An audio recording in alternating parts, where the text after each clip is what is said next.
Rental properties have become scarce as prices skyrocket here in East Texas. Many people say they're having a hard time just finding a new place to live. And once again, just the prices we're talking about. KTK's Raina Revel right now joins us live to tell us and explain why the competition is just so rough in the rental market. Raina.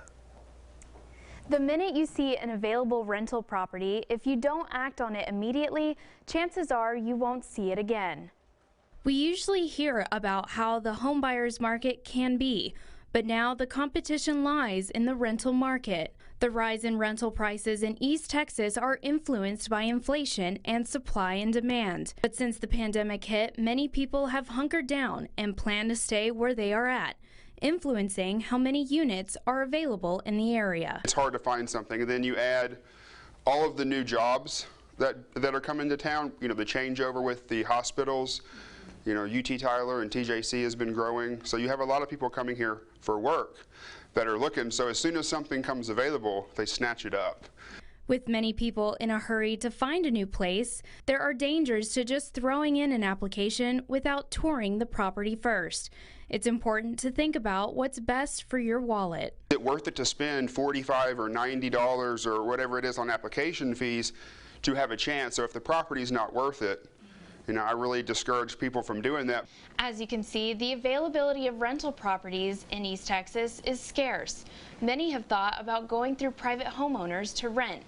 In financial times such as these, many are wondering if home buying or renting is a better option. Renting is the better option because less maintenance costs. You don't have to worry about lawn care, repair, roof, all of the things that go with home ownership.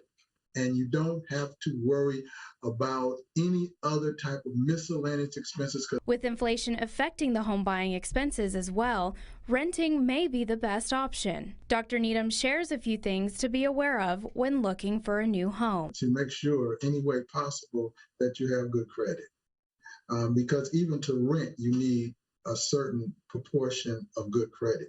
And I would say also, my word of advice is to be aware of scammers, because unfortunately, because the housing market is so tight with regards to renters, there are scammers out there who are taking advantage of people who are looking for a place to go. Being aware of scammers who have fake deeds and posting fake ads to a home they don't even own can save you money on a deposit that isn't real. It may take time to find a new home for you and your family, and you have to spend a little bit more in the current market. But keep in mind, the competition is opening the door for scammers, so it is important not to rush the process to protect your personal information. In studio, Raina Revel, KTK News.